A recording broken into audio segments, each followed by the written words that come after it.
Tetap semangat terus melangkah dan tak pernah padam kembali dengan Sandias Channel, channel yang menyajikan info politik, isu global, dan info terupdate lainnya.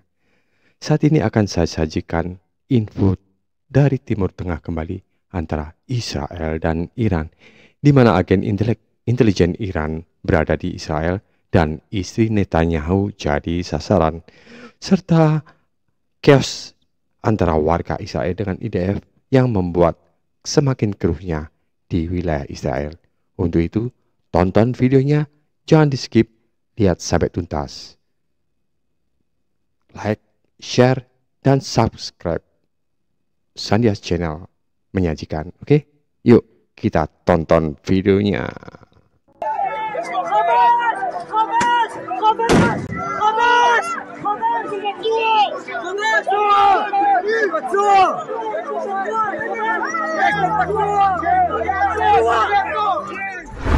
Serangan 12 hari Iran ke wilayah Israel kayaknya benar-benar membuat para penduduk cukup frustasi. Bagaimana nggak frustasi? Biasanya hidup enak dengan kasur-kasur empuk, kini mereka harus merasakan apa yang dirasakan oleh penduduk Gaza. Mereka kini hidup di bawah bunker-bunker pengungsian karena tempat tinggalnya banyak yang hancur akibat hantaman dari rudal Iran. Hal itulah yang membuat penduduk Israel cukup kesal dan melayangkan protes keras kepada pemerintah di sana. Dan dalam insiden itu, akhirnya perang saudara tak terhentikan, di mana para penduduk Yahudi tampak chaos dengan tentara IDF. Melihat apa yang terjadi di Israel baru-baru ini, jelas membuat Iran makin mudah untuk mengirimkan mata-mata ke wilayah Israel. Dan hal itulah yang membuat Netanyahu dan istri cukup waspada, karena bisa jadi mereka adalah sasaran utamanya saat ini. Itu tadi informasinya bahwa intelijen Iran semakin merangsek masuk ke wilayah Israel untuk membuat suasana menjadi lebih keruh. Dan Netanyahu semakin khawatir untuk keselamatan keluarganya.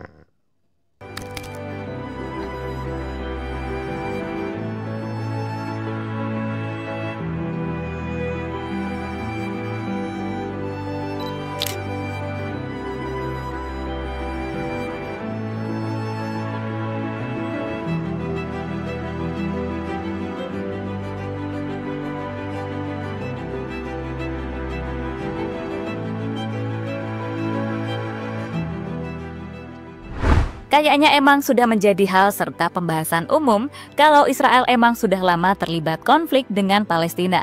Bahkan kalau ini jatuhnya udah bukan konflik, melainkan lebih layak disebut sebagai penjajahan. Ya, masalah antara Israel dan Palestina, terutama di wilayah Gaza dan tepi barat, memang sebesar itu. Kebijakan Israel yang keras bahkan terbilang gak manusiawi, termasuk memblokade Gaza, pembangunan pemukiman ilegal, hingga operasi militer sejatinya telah menimbulkan kecaman global. Tapi semua kecaman itu nyatanya ya udah cuma sekedar kecaman alias omon-omon doang.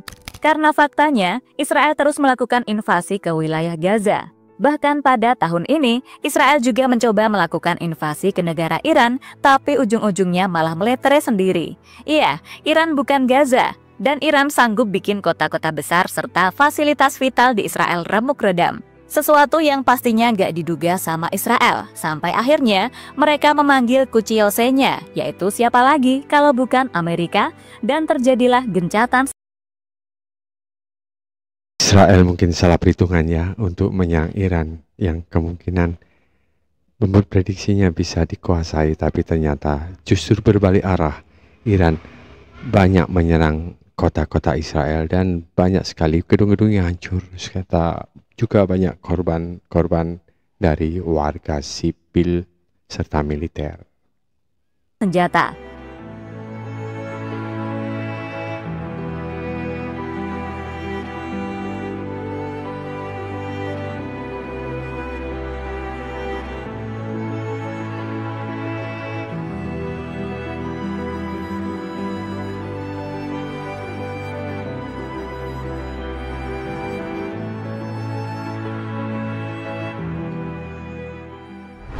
Nah, di saat sekarang ini, Israel sepertinya mulai mendapatkan masalah serius, yakni ketegangan sosial dan politik.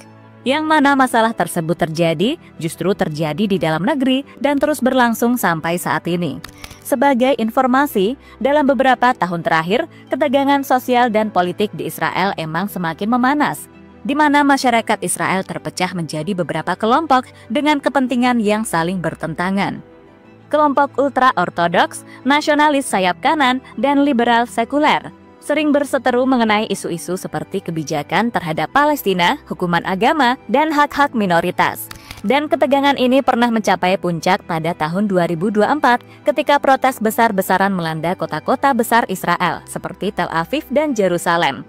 Lebih lanjut, dari beberapa masalah yang terjadi di negara Israel, yang paling mendapatkan sorotan adalah para pemberontak yang tidak setuju soal penyerangan tentara Israel ke wilayah Gaza. Ya, mereka yang tidak setuju beralasan karena serangan Israel ke wilayah Gaza sama saja merusak nama Israel di mata dunia. Selain itu, dengan serangan tersebut membuat masa depan para penduduk Israel juga terancam. Karena biar bagaimanapun, kehidupan mereka pastinya tidak akan jauh dari perang yang pastinya bisa mengancam nyawa mereka setiap waktu.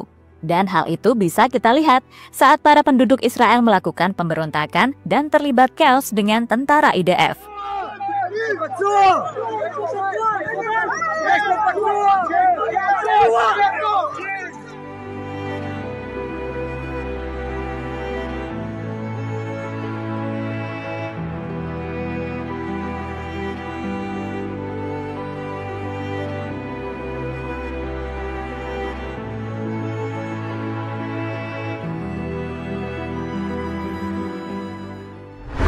Netanyahu harus bertanggung jawab. Ya, melihat kejadian yang ada, kembali lagi, sosok Benjamin Netanyahu adalah orang yang dianggap paling bertanggung jawab. Alasannya adalah karena semua keputusan ada di tangannya. Bahkan perang-perang yang terjadi dengan Israel, pemimpinnya juga si Netanyahu ini.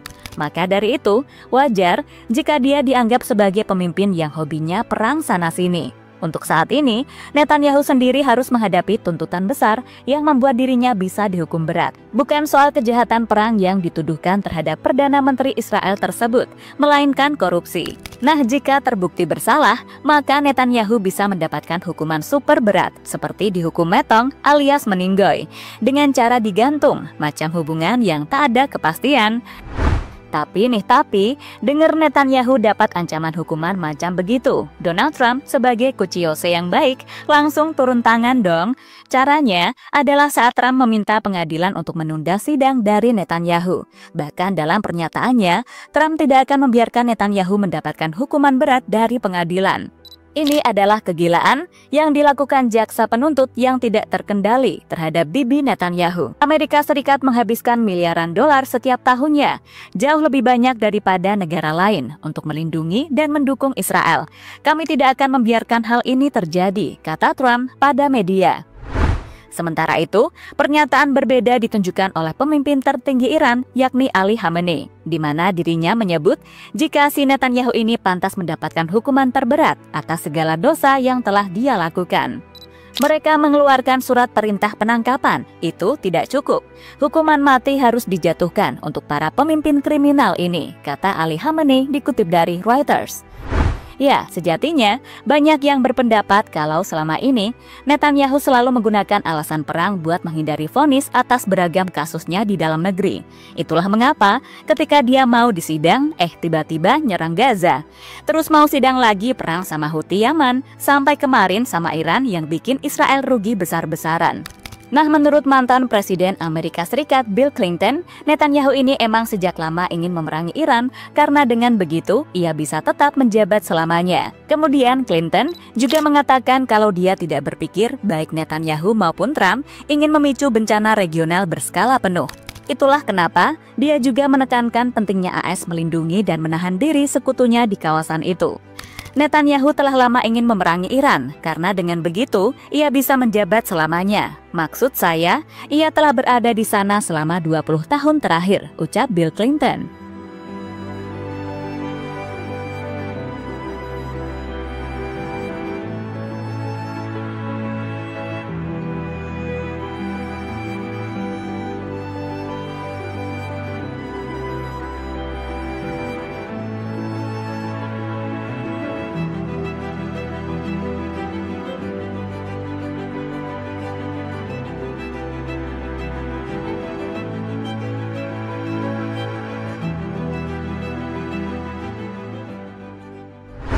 Istri Netanyahu ikut jadi sasaran.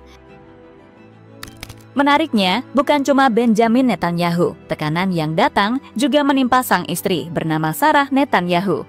Saat baru-baru ini juru bicara Perdana Menteri Dr. Omer Dostri mengundurkan diri dari jabatannya dengan mendadak. Diduga oleh banyak media di sana karena ada hubungan yang bermasalah dengan istri Perdana Menteri.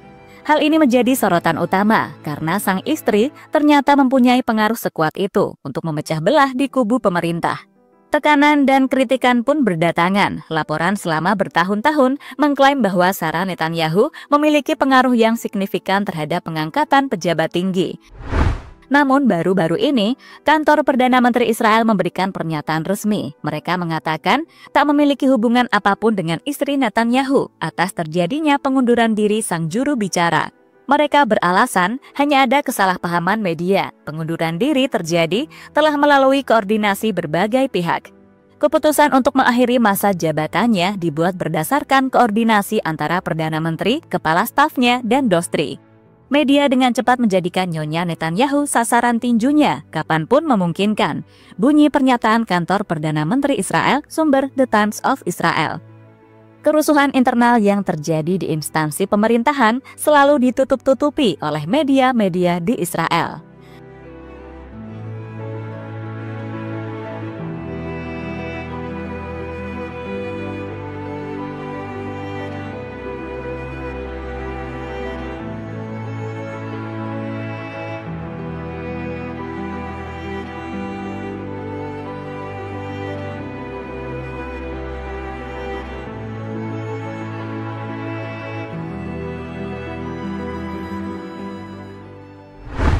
Mata-mata Iran bekerja dalam senyap.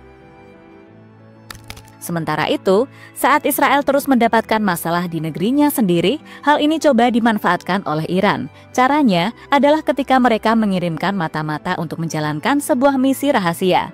Menurut beberapa sumber yang beredar, Iran telah mengirimkan mata-mata bernama Roy Mizrahi. Tugas mata-mata yang satu ini adalah mengebom rumah dari Menteri Pertahanan Israel, yakni Israel Katz. Sayangnya, misi tersebut gagal. Hal ini diungkapkan oleh salah satu media lokal yang ada di Israel. Tersangka Roy Mizrahi yang berusia 24 tahun meletakkan bahan peledak yang kuat di suatu tempat dekat rumah Katz di kota Kafr Ahim sebagai bagian dari rencana Iran untuk membunuhnya, tulis Channel 12 pada laporannya. Setelah misi itu terungkap, sebuah kejutan terjadi. Ternyata Roy Mizrahi adalah orang Israel asli. Itu berarti dirinya membelot ke Iran dan ingin menghancurkan para petinggi negaranya sendiri. Mungkin Roy Mizrahi adalah bagian dari para pemberontak yang tidak suka dengan militer Israel yang selama ini terus membuat masalah, entah itu dengan Gaza maupun Iran.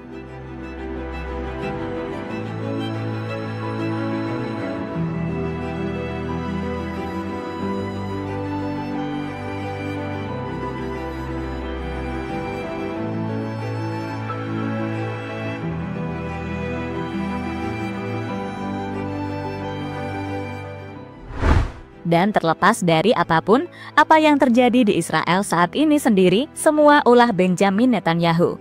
Serangan ke Iran adalah sebuah kesalahan terbesar Netanyahu, dan para penduduk Yahudi mengutuk Netanyahu dan ingin segera melengsarkannya. Karena tak sedikit dari mereka yang udah muak dengan kepemimpinan maniak perang satu ini.